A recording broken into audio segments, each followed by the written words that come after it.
పరలోకపు తండ్రి, నీ ఘనమైన శ్రేష్టమైన అతి పవిత్రమైన నామంలో నిండు కృతజ్ఞతాస్తులు చెల్లిస్తున్నాం దేవా.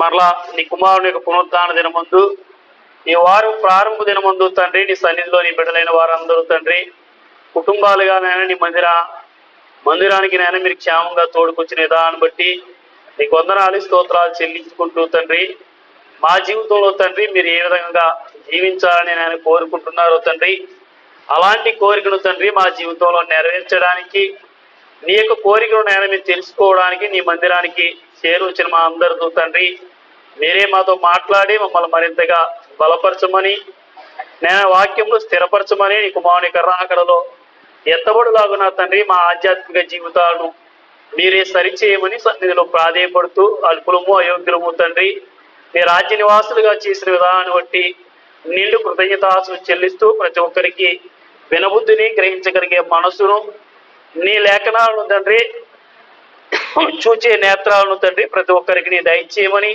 అల్పుడును అయోగ్యును తండ్రి నీ మాటలు ఉపదేశించుటకు మీరు ఇచ్చిన సమయానికై నిండు కృతజ్ఞతాస్తులు చెల్లిస్తూ, నేను విత్తబడిన వాక్కులు తండ్రి ప్రతి ఒక్కరిలో ఫలించుటకు నేను నీ కృపను దయచేయమని యేసుక్రీస్తు నామములో ఈ ప్రార్థన వల్ల అడిగి వేడుకొనుచున్నాం పరమ తండ్రి, ఆమేన్.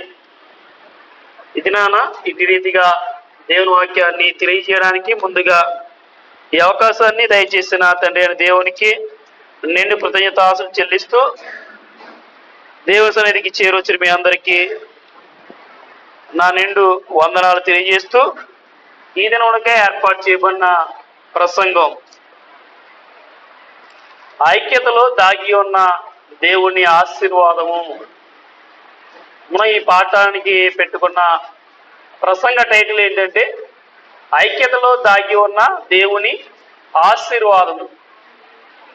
ఏంటి మనం ఆలోచించగలిగితే ఈ పాఠానికి నేను పెట్టుకున్న టైటిల్ ఏంటి అని మనం ఎలా వచ్చింది, మీరు ఎలా పెట్టుకున్నారని మనం ఆలోచించగలిగితే, కీర్తన గ్రంథము 133వ కీర్తన ఆలోచించినప్పుడు మనకు అర్థమవుతున్న భాగం. కీర్తన గ్రంథము 133వ కీర్తన మొదటి వచనం నుండి 3 వచనాలు రాయబడ్డాయి. అతి చిన్న కీర్తన అయితే మన ఆధ్యాత్మిక జీవితాలను బలపరిచే కీర్తనగా ఈ కీర్తన దావీదు గారు రాసిన కీర్తన. చదువుకుందాం. సహోదరులు ఐక్యత కలిగి ఉండుట, ఐక్యత కలిగి నివసించుట ఎంత మేలు, ఎంతో మనోహరము. అది తల మీద పోయబడి అహరోను గడ్డం మీదుగా కారి అంగీల అంచు వరకు దిగజారిన పరిమళ తైలం వలె ఉండును. సియోను కొండల మీదకి దిగివచ్చు హెర్మోను మంచు వలె ఉండును. ఆశీర్వాదమును శాశ్వత జీవమును అతడ ఉండవలనని యెహోవా సెలవిచ్చుతున్నాడు. ఈ కీర్తనని దావీదు గారు రచించినట్లుగా ఈ కీర్తన పైభాగంలో మనకి దావీదు కీర్తన అని రాసింది.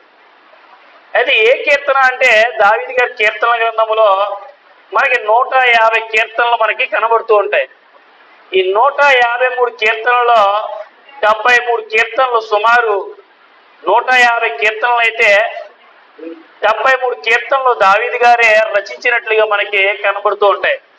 అయితే ఈ 73 కీర్తనల్లో దావీదు గారు వేటిని ఉద్దేశించి రాశాడు అని మనం ఆలోచించగలిగితే, దేవుని ఏ విధంగా తాను కీర్తించాడో ఆ కీర్తనలు కొన్ని కీర్తనలు రాశాడు. దేవుని ఏ విధంగా ఆరాధించాడో కొన్ని కీర్తనలు రాశాడు. తాను పాపంలో పడిపోయినప్పుడు పశ్చాత్తాపాన్ని ఉద్దేశించి కీర్తనలు రాసిన వాడే కనబడతాడు. అదేవిధంగా తాను శత్రువులు తరుగుతున్నప్పుడు, ఆయన ఒంటరిగా మిగిలిపోయినప్పుడు ఆయన నిరాశలో ఆయన కీర్తనలు రాసినట్లుగా మనకు కనబడతాడు. అదేవిధంగా ఆయన యాత్రా కీర్తనలు కూడా రాసిన వాడిగా మనకి కనబడతాడు. అంటే ఆయన రచించింది 73 కీర్తనలు అయితే ఆయా కీర్తనలు ఆయా ఉద్దేశాలను ఉద్దేశించి ఆయన రాసిన వాడిగా మనకి కనబడతాడు. అయితే ఈరోజు దావీదు గారు ఏ కీర్తన రాశారంటే యాత్రా కీర్తన రాసిన కీర్తనని ఈరోజు మనం ధ్యానించబోతున్నాం. అయితే ఈయన యాత్రా కీర్తన ఈ ఒక కీర్తనే రాశాడా అంటే ఈ ఒక కీర్తన మాత్రమే రాయలా. ఏ కీర్తనలో రాశాడంటే అనేక యాత్రా కీర్తనలు దావీదు గారు రాశారు.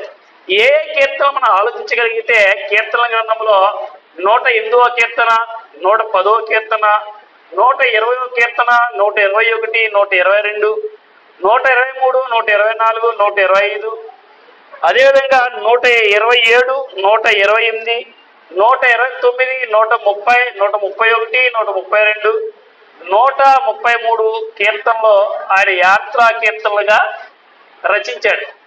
ఇవన్నీ మనకు తెలియాలి. బైబిల్ చదువుతున్న మనం, వాక్యాన్ని ధ్యానిస్తున్న మనం, దావీదు గారి కీర్తనలు, కీర్తన గ్రంథం అనగానే దావీదు గారు ఒక్కరు మాత్రమే రాయలా. దావీదు గారు రాసించింది 73 కీర్తనలు మాత్రమే, 73. అయితే దేనికి రాశాడు అని మనం మిమ్మల్ని ప్రశ్నిస్తే చెప్పగలిగే స్థాయి మనకి ఉండాలి. అయితే ఈరోజు దావీదు గారు రాసిన యాత్రా కీర్తన అంటే ఏంటి?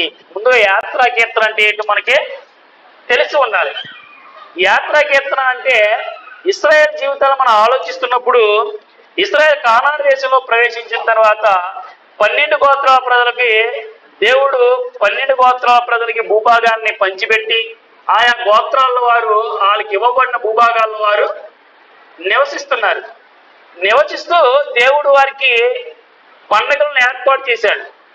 ఆ పండుగల్లో ఈ ఇశ్రాయేల్ ఏం చేయాలంటే ఖచ్చితంగా సంవత్సరానికి 3 పండుగలకు ఖచ్చితంగా యెరూషలేము మందిరానికి హాజరు కావాలని దేవుడు ద్వితీయోపదేశకాండం 16వ అధ్యాయం 16వ వచనంలో ఆయన ఆజ్ఞగా తెలియజేస్తున్నట్లుగా మనకి కనబడుతూ ఉంటాడు.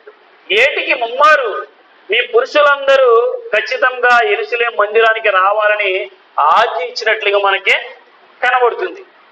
ఏంటి అంటే ఎందుకు దేవుడు మీ అందరికి రావాలి? ఎందుకు ఇశ్రాయేల్లో మిగిలిన పండుగలు ఉన్నాయి, సుమారు 7 పండుగలు ఇవ్వబడ్డాయి. 7 పండుగల్లో 3 పండుగలు ఖచ్చితంగా కంపల్సరిగా యెరూషలేము మందిరానికి ఖచ్చితంగా పురుషులైన ప్రతి ఒక్కరు కూడా అక్కడికి రావాలి. ఎందుకు పురుషులు మాత్రమే రావాలి, మరి స్త్రీలైన వారు రావకలుద్దా అంటే, స్త్రీలైన వారు అవకాశం ఉంటే రావచ్చేమో కానీ కంపల్సరీ అయితే కాదు. ఎందుకు కంపల్సరీ కాదంటే, స్త్రీలైన వారు గర్భవతులుగా ఉండొచ్చు, ఆ సమయంలో స్త్రీలైన వారికి చంటి బిడ్డలు ఉండొచ్చు. ఎందుకంటే వారు ఏ ప్రాంతంలో ఉన్నా వాళ్ళకి కాలినగా ఈ రోజంటే సదుపాయాలు ఉన్నాయి, రవాణా వ్యవస్థ ఉంది, బస్ ట్రావెలింగ్స్, ట్రైన్ ట్రావెలింగ్స్, ఇవన్నీ రవాణా వ్యవస్థ మనకి అందుబాటులో ఉంది. కానీ ఒకప్పుడు రవాణా వ్యవస్థ అనేది లేదు. కాలినడకన ఖచ్చితంగా యెరూషలేము ప్రాంతానికి ప్రయాణమై రావడం అనేది చాలా కష్టంతో కూడుకున్న పని. మరి అలాంటి సమయంలో పురుషులైన వారు మాత్రమే రావడానికి గల కారణం ఏంటి? స్త్రీలైన వారు గర్భవతులుగా ఉండే అవకాశం ఉంటుంది. చంటి పిల్లలతో రావడం అంటే చాలా కష్టంతో కూడుకున్న పని ఉంటుంది కనుక ఆ ప్రయాణం కూడా కష్టతరం కనుక కుటుంబానికి ప్రతినిధి ఎవరంటే ఖచ్చితంగా పురుషుడనే చెప్పాలి. ఒక కుటుంబం చెడిపోతే ఫస్ట్ మొట్టమొదట ప్రశ్నించేది ఎవరిదంటే ఆ కుటుంబ యజమాని ప్రశ్నిస్తారు. దేవుడు కూడా ఇశ్రాయేలు వస్తున్నప్పుడు ఆ పురుషులైన వారు ఏంటంటే దేవుడి ఆ కుటుంబ ప్రతినిధిగా వచ్చి వారి పక్షాన బలులు, వారు ఇవ్వవలసిన అర్పణలు, ఆ పండుగలు వారు చెల్లించాలని దేవుడు ఆ 3 పండుగలకు దేవుడు పురుషులైన వారందరినీ ఆహ్వానించినట్లుగా ఆజ్ఞాపించినట్లుగా మనకి కనబడుతుంది. మరి ఏంటి ఆ 3 పండుగలని మనం ఆలోచించగలిగితే, మొట్టమొదట పస్కా పండుగ. ఈ పస్కా పండుగ ఖచ్చితంగా ఇశ్రాయేల్లో పురుషులైన ప్రతి ఒక్కరు కూడా యెరూషలేము మందిరానికి రావాలి. రెండో పండుగ ఏంటంటే వారముల పండుగ, లేకపోతే దాని కోతకాలపు పండుగ అంటారు. ఆ కోతకాల పండుగ కూడా ఖచ్చితంగా యెరూషలేము ప్రాంతానికి రావాలి. మూడవదిగా పర్ణశాల పండుగ. ఈ పర్ణశాల పండుగ కూడా ఖచ్చితంగా పురుషులైన వారు ఆ ప్రాంతానికి, యెరూషలేము ప్రాంతానికి రావాలి. అంటే ఇశ్రాయేలుకి ఇవ్వబడిన సంవత్సరానికి 3 పండుగలకి పురుషులైన ప్రతి ఒక్కరు, ఈ పురుషులలో ఎవరుంటారంటే గోత్ర పెద్దలు ఉంటారు.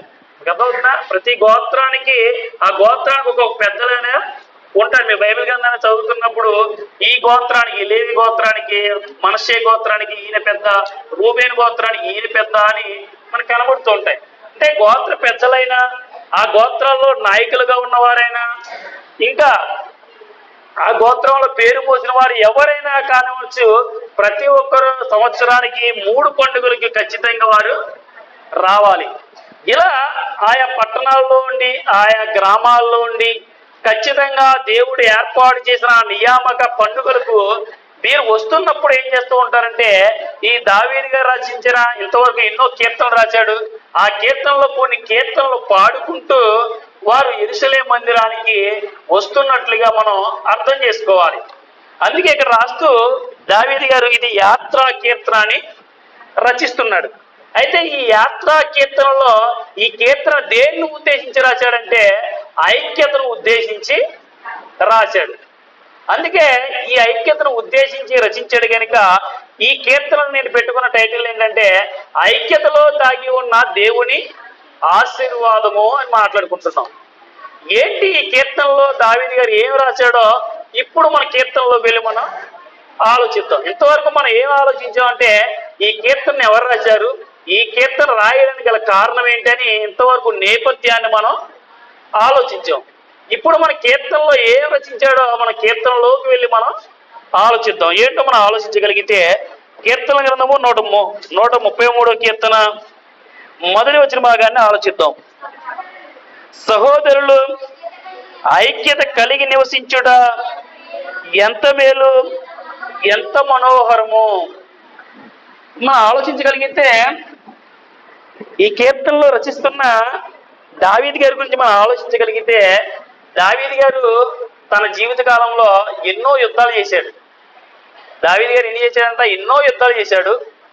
ఎన్నో అటు బిడ్డల వలన కలహాలు ఎదుర్కొన్నాడు, అటు శత్రువుల వల్ల కలహాలను ఆయన ఎదుర్కొన్నాడు. అంటే కష్టాలను ఎదుర్కొన్నవాడు, కలహాలను ఎదుర్కొన్న ఇతరు ఇప్పుడు కీర్తన రాస్తున్నాడు. ఏం కీర్తన రాస్తున్నా అంటే సహోదరులు ఐక్యత కలిగి నివసించుట ఎంత మేలు అంటారు. అంటే సహోదరులైన వారు అందరూ కూడా ఐక్యత కలిగి నివసించాలని తన కోరికను వెళ్ళబోతున్నట్టుగా తెలియజేస్తున్నట్లుగా మనకి ఇక్కడ కనబడుతుంది. ఎవరు సహోదరులు అంటే ఆయన ఏ గోత్రానికి సంబంధించిన వాడు? దావీదు గారు యోధా గోత్రానికి సంబంధించిన వ్యక్తి. యోధా గోత్రంలో ఉన్న సహోదరులు మాత్రమే ఐక్యత కలిగి ఉండాలని కీర్తన రాయడం వల్ల ఇశ్రాయేలు గోత్రంలో ఉన్న అన్ని గోత్రాల ప్రజలు ఏంటంటే మీరు ఐక్యత కలిగి ఉండాలని ఇక్కడ రాస్తున్నట్లుగా అర్థం చేసుకోవాలి. అంటే ఇశ్రాయేలు గోత్రం అనేక గోత్రాల ప్రజలుంటే ఆ గోత్రాలు ఏ గోత్రపు ప్రజలైనప్పటికీ కూడా మీరందరూ ఐక్యత కలిగి నివసించడం అనేది ఎంతో మేలని మాట్లాడుతున్నట్లుగా కనబడుతుంది. అంటే ఐక్యత అనేది మనందరి జీవితంలో వ్యక్తులుగా మన జీవితంలో మనం ఎప్పుడూ ఒకలాగే ఉంటామంటే ఒకలాగా మనం ఉండం. ఎందుకంటే మన జీవితాల్లో దేవుడు ఎమోషన్స్ అనేవి దేవుడు ఏర్పాటు చేశాడు. మన మధ్యలో ఎమోషన్స్ ఉంటాయి. కోపడుతూ ఉంటాం, బాధపడుతూ ఉంటాం, ఏడుస్తూ ఉంటాం, కొద్దిసేపు ఎడబాటు అవుతూ ఉంటాం. ఇవన్నీ మన జీవితంలో అనునిత్యము జరిగే ప్రక్రియ. మనం చాలా మంది మాట్లాడుతూ ఉంటాం, మేము చాలా ప్రార్థనా పరులు, మా భార్యాభర్తలకి మాకు ఎప్పుడు గొడవే రాదు అంటారు. అది చాలా శుద్ధ అబద్ధం. ఖచ్చితంగా ఎవరైతే ఎక్కువగా బాండింగ్ కలిగి ఉంటారో, ఎవరైతే ఎక్కువగా తమకు కలిగిన ప్రతి సన్నివేశాన్ని పంచుకుంటూ ఉంటారో, ఎక్కువగా కలిసి పెడుతుంటారో వారి మధ్యలోనే ఎక్కువ విభేదాలు వచ్చే అవకాశం అనేది ఉంటాయి. గమనించండి, మీరు ఎవరితో అయితే ఎక్కువగా మాట్లాడరో వారికి మీకు ఎప్పుడు మాట వస్తాయా? రావు. ఎందుకంటే వారికి మీకు సంభాషణ అనేది పెద్దగా ఉండదు. ఎవరితో అయితే ఎక్కువగా స్నేహం చేస్తామో, ఎవరితో అయితే ప్రతి విషయాన్ని గురించి డిస్కస్ చేస్తామో వారికి మనకి విభేదాలు, కలహాలు, గొడవలు రావడం అనేది సహజం. రాకూడదని చెప్పడం అభ్యంతరం రాక మానవు. కానీ ఎవరి వల్ల వచ్చే వానికి శ్రమ అని ఇస్కరియోతు యోధా గురించి మాట్లాడతాడు. అప్పుడు శిష్యుల్లోనే మనలో ఎవరు గొప్ప అన్న ఆలోచన అనేది వచ్చింది. అంటే మనుషులుగా మనకి ఎమోషన్స్ ఉంటాయి కాబట్టి ఖచ్చితంగా భేదాలు ఉంటాయి. అయితే ఈ ఐక్యతగా మనం జీవించడం అనేది కష్టమైనప్పటికీ అది సాధ్యమా అంటే ఖచ్చితంగా సాధ్యమే అని చెప్తుంది బైబిల్. సాధ్యం కాకపోతే మనం ఐక్యతగా ఉండమని దేవుడు మనతో మాట్లాడు. అయితే ఐక్యతగా జీవించడం అనేది చాలా కష్టంతో కూడుకున్న పని. ఎందుకంటే విభేదాలు వస్తూ ఉంటాయి, మాట అనుకోవడం జరుగుతూ ఉంటుంది, గొడవలు పడడం జరుగుతుంటుంది, కొద్ది కాలం ఎడబాటు అనేది జరుగుతున్నప్పటికీ కూడా ఇక్కడ దేవుడు నీతోని నాతో మాట్లాడుతున్న మాట ఏంటంటే సహోదరుల ఐక్యత కలిగి ఉండట ఎంత మేలు అంటున్నాడు. ఖచ్చితంగా ఐక్యత కలిగి ఉండడం అనేది మన జీవితాలకి ఎంతైనా మేలని దేవుడు మాట్లాడుతున్నాడు. ఈ మాట మీరు నమ్మినా నమ్మకపోయినా దేవుడు చెప్పినది నిజం. ఆయన మాటలో అవాస్తవం అనేది ఉండదు.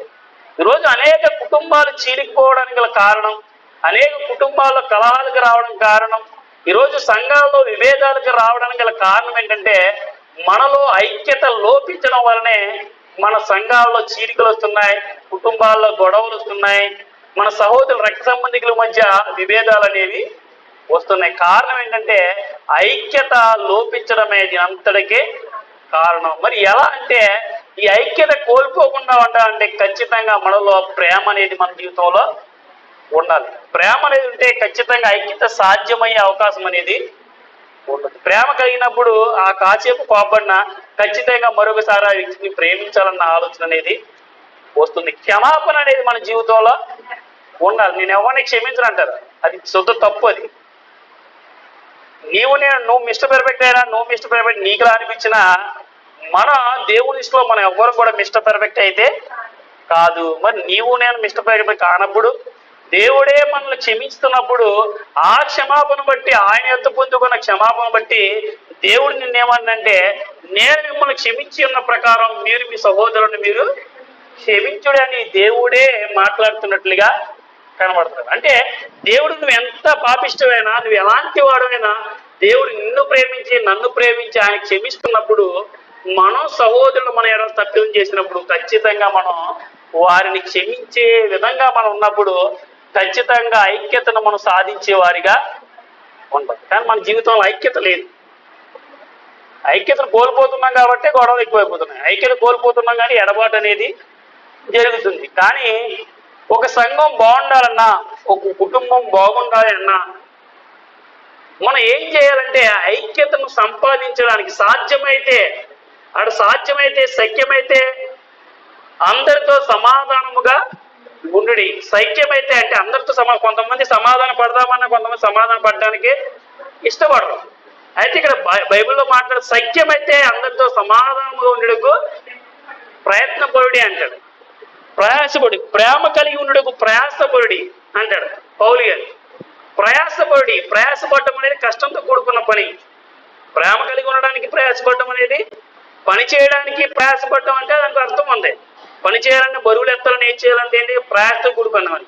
ఇక్కడ పౌలు మాట్లాడుతూ ప్రేమ కలిగి ఉండకు ప్రయాసపడ్డా అంటే ప్రేమ కలిగి ఉండడానికి ప్రయాసపడాలా అంటే పడాలి అని మాట్లాడుతున్నట్లుగా కనపడుతుంది. అంటే ఇక్కడ దావీదు మాట్లాడుతున్న మాట ఏంటంటే తన జీవితంలో ఎన్నో చూసొచ్చిన వాడిగా ఆయన మాట్లాడుతూ సహోదరుల ఐక్యత కలిగి ఉండట ఎంత మేలు, ఎంత మనోహరం అంటే ఎంతో ఆనందం, సంతోషం అని తన ఆలోచన వెలుగుస్తున్నట్లుగా కనబడుతున్నాడు. ఎవరికి రాస్తున్నాడంటే ఇశ్రాయేలు గోత్రాల ప్రజలు యెరూషలేము ప్రాంతానికి వస్తున్న వారందరినీ ఉద్దేశిస్తూ మీరు ఎక్కడికంటే దేవుని మందిరానికి మీరు వస్తున్నారు. ఈ మందిరానికి వస్తున్న మీరు వేరు వేరు గోత్రాలకు సంబంధించిన వారు, వేరు ప్రాంతాలకు సంబంధించిన వారు, మీకున్న ఆధిక్యతలు వేరువేరుగా ఉండొచ్చేమో, మీరు నాయకులు ఉండొచ్చేమో, మీలో పెద్దలైన వారు ఉండొచ్చేమో, గోత్ర పెద్దలుగా ఉన్నవారు ఉండొచ్చేమో, కానీ మీరు ఏ స్థాయిలో ఉన్నప్పటికీ మీరందరూ సహోదరులని మొట్టమొదటి గమనించి మీలో ఐక్యత అనేది మీలో ఉండాలి. దేవుడు ఆజ్ఞకు లోబడితే దేవుడు ఖచ్చితంగా దేవుడు చూసుకుంటాడు. కనుక ఇక్కడ మాట్లాడుతూ సహోదరుల ఐక్యత కలిగి ఉండడం ఎంతో మేలు, ఎంతో మనోహరం చెప్పుకుంటూ అది దాని యొక్క తీవ్రతను తెలియజేయడం కోసం ఇక్కడ ఆయన తీసుకున్న నిర్ణయం ఏంటో మాట్లాడుతూ 133వ కీర్తన 2వ వచనంలో ఆయన మాట్లాడుతున్న మాట, అది తల మీద పోయబడి అహరోను గడ్డం మీదుగా కారి అతని అంగీల అంచు వరకు దిగజారిన పరిమళ తైలము వలె ఉండును. ఇక్కడ పై వచనంలో ఐక్యత అనేది ఎలా ఉండాలో మాట్లాడుతూ ఆ ఐక్యత వలన వచ్చే ప్రయోజనాల గురించి మాట్లాడుతూ ఆ ఐక్యత ఎలా ఉండాలో కింద ఒక ఉదాహరణ ఆయన తెలియజేస్తున్న వాడిగా కనబడుతున్నాడు. ఏంటంటే అది తల మీద పోయబడి అహరోను గడ్డము మీదుగా కారి అతని అంగీలంచు వరకు దిగజారిన పరిమళ తైలం వలె ఉండును. ఐక్యత ఎవరి జీవితంలో ఉంటుందో వారి జీవితాలు ఎలా ఉంటాయి ఇక్కడ మాట్లాడుతూ ఇక్కడ అహరోను జీవితాన్ని ఎత్తుకున్నవాడిగా కనబడుతున్నారు. ఎవరు ఈ అహరోను అంటే ఇశ్రాయేలుకు మొట్టమొదట ప్రధాన యాజకుడిగా కనబడుతున్న వ్యక్తి ఎవరు అంటే ఈ అహరోను అని చెప్పగా తప్పదు.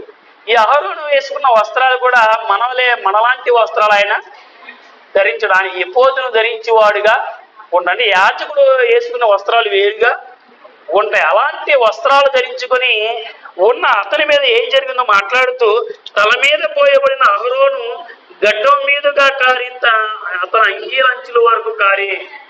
అంటే ఇశ్రాయేలు జీవితం మొట్టమొదట ప్రధాన యాజకుడిగా పిలువబడుతున్న ఈ అహరోను తల మీద ఏం పోయబడిందంటే తైలము పోయబడిన తైలం గడ్డపు క్రిందుగా అతని తల మీద పోయబడి ఈ గడ్డం మీద కారుతూ తమ అంగీలు తడుపుకుంటూ కిందకి కారుతుంది అని మాట్లాడుతున్నట్లుగా కనబడుతుంది. ఎందుకు అహరోన్నే తీసుకున్నాడంటే అహరోను మొట్టమొదట ప్రధాన యాజకుడిని మనం చెప్పక తప్పదు. ఈ అహరోనుకున్న ప్రాధాన్యత ఏంటంటే ఆ రోజు రాజైన ఖచ్చితంగా పాపం చేస్తే బలిని ఎవరి దగ్గర తీసుకురావాలి? అహరోను యొద్దకే తీసుకురావాలి. ఆ రోజు నీ గోత్ర పెద్దవైన ఎవరి దగ్గర రావాలి? అహరోను యొద్దకే రావాలి. నువ్వు ఎవరైనప్పటికీ కూడా మీ పక్షాన బలి అర్పింపబడాలంటే దేవుని పక్షాన ప్రతినిధిగా మొట్టమొదట మనకి ఎవరు కనబడుతున్నారంటే అహరోను గారు మనకే కనబడుతుంది. అందుకే ఆయన గురించి రాయబడిన మాట ఏంటి, సంవత్సరానికి ఒక మారు ప్రజలందరి నిమిత్తం ఆయన పాప పరిహారార్థ బలిగా ఆయన పరిశుద్ధ స్థలంలోనికి ప్రవేశిస్తున్న రోజుగా మనకే కనబడుతూ ఉంటాడు.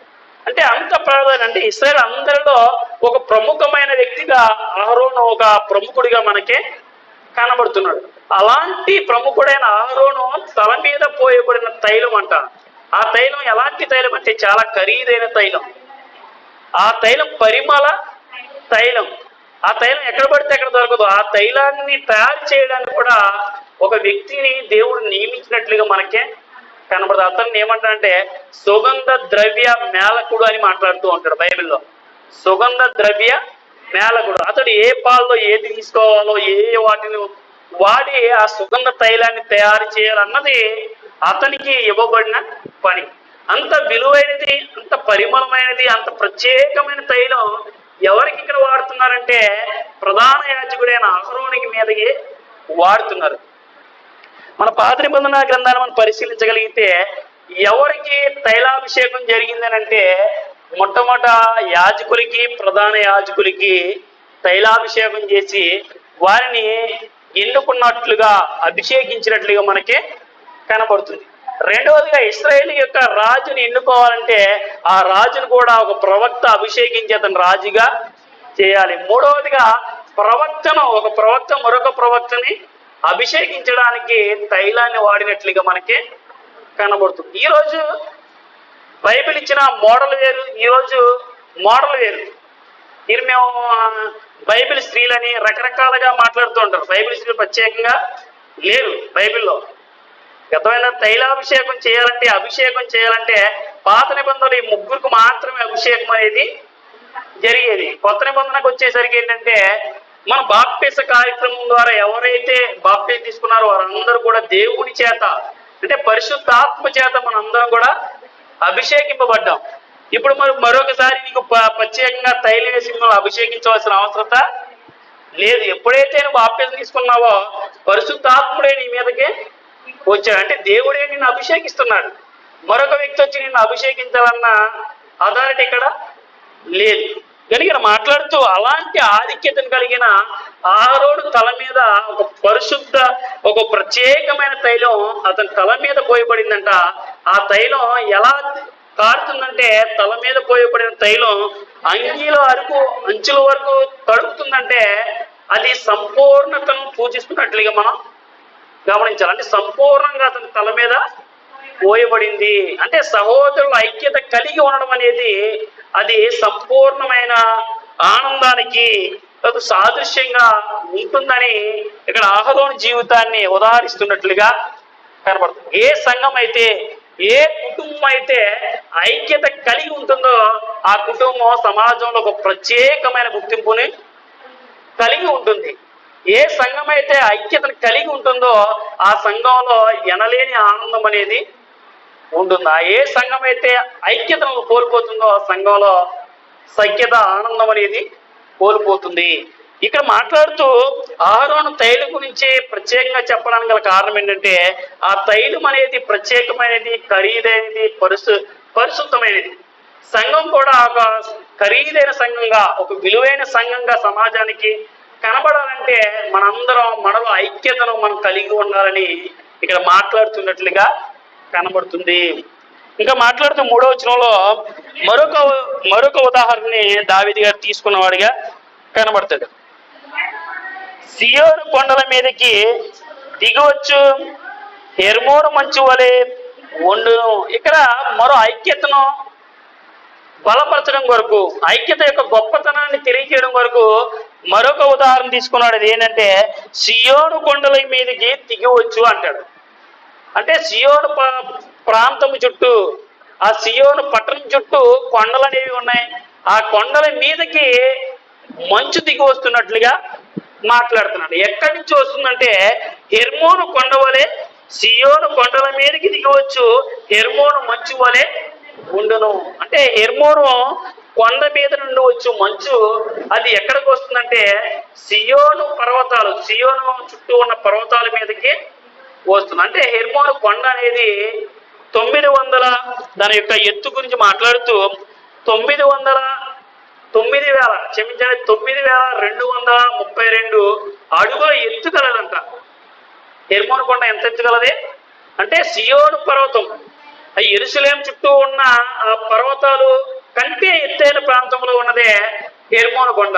ఆ హెర్మోను కొండ సంవత్సరంలో ఎక్కువ కాలం అంట మంచుతో, దట్టమైన మంచుతో అది కప్పబడి ఉంటుంది. అలా దట్టమైన మంచుతో కప్పబడిన ఆ హెర్మోను కొండ మీద నుండి మంచు కరుగుతూ ఎలా వస్తుందంటే సియోను పర్వతాల మీదకి వస్తుంది. అలా ఎప్పుడైతే కరుగుతూ వస్తుందో ఆ మంచు దాడికి ఏంటంటే ఆ ప్రాంతంలో ఉన్న వాటన్ని కూడా సుభిక్షంగా అవి సమృద్ధిగా, అది జంతువులైనా కావచ్చు, మృగాలైనా కావచ్చు, ఆ పొలాలైనా కావచ్చు, అవి ఎదగడానికి అవకాశం అనేది ఉంటుంది. మన గోదావరి నదికి ఎప్పుడు కూడా నీరు పుష్కలంగా ఉంటుంది.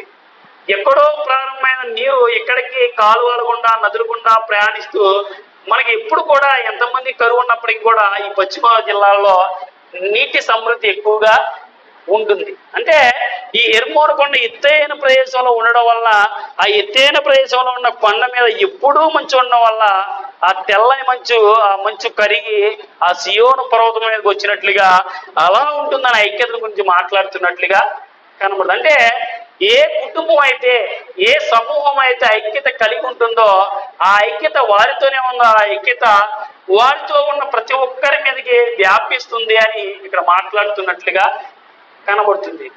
మనం సంఘంలో మనలోనే ఐక్యత లేనప్పుడు బయట వారు ఐక్యత కలిగి ఉండడానికి ఇష్టపడరు. మనం ఐక్యతగా ఉన్నప్పుడు ఉంటే వారి వల్లే మనం ఉండాలి. వారితో సహవాసం చేయాలన్న ఆలోచన ఎప్పుడు వస్తుందంటే మనలో సుగుణాలను చూస్తున్నప్పుడే ఇతరులు మనతో సహవాసం చేయడానికి ఇష్టపడతారు. మనల్ని అంటుకుంటే వారికి మంట కలుగుతుందంటే ఎవడో ఉండరు. అంటే మనం ఐక్యత కలిగి ఉండడానికి ప్రయత్న పడేవారిగా ఉన్నామా? దేవుడు మాట్లాడుతున్న ఐక్యత కలిగి ఉండడం ఎంతో మేలు అంటున్నాడంటే ఖచ్చితంగా మన జీవితంలో ఐక్యత కలిగి ఉండడానికి మనం ప్రయత్నిస్తే మన గురించి, మన సంఘం గురించి అనేకులు రావడానికి, అనేకులు గొప్పగా మాట్లాడుకోవడానికి ఆస్కారం అనేది ఉంటుంది. అయితే మనలో చిన్నపాటి వచ్చినప్పటికీ క్షమాపణతో వాటిని తొలగించుకోవాలి. ప్రేమతో వారిని ప్రేమిస్తూ మనకు ముందుకు వెళ్ళిపోతే ఖచ్చితంగా ఐక్యతను సంపాదించగలిగే స్థితిలోనికి మనం వెళ్ళిపోతాం. నేనైనా కావచ్చు, మీరైనా కావచ్చు. కానీ దేవుడు మాట్లాడుతున్న మాట ఏంటంటే సహోదరులు ఐక్యత కలిగి ఉండడం ఎంత మేలు, ఎంతో మనోహరం అని చెబుతూ అలా ఎవరైతే ఉంటారో, అలా ఐక్యత కలిగి జీవించడానికి ఎవరైతే ఆలోచన కలిగి ఉంటారో వారి జీవితంలోకి వచ్చే ఆశీర్వాదం ఏంటో మాట్లాడుతూ ఆశీర్వాదమును శాశ్వత జీవమును అచ్చట ఉండవలనని యెహోవా సెలవిచ్చుచున్నాడు. దేవుడి యొక్క కోరిక ఏంటంటే ఎవరైతే ఐక్యత కలిగి ఉంటారో వారి జీవితంలో దేవుడు నిత్య జీవాన్ని ఇచ్చేవాడిగా మనకే ఉంటాడని ఇక్కడ మాట్లాడుతున్నా. అచ్చట ఉండవాలని ఆశీర్వాదమును శాశ్వత జీవం. శాశ్వత జీవం అంటే నిత్య జీవం. అంటే నిత్య జీవం మనతో ఉండాలన్నా, దేవుని కృప మనతో ఎల్లప్పుడూ ఉండాలంటే మన జీవితంలో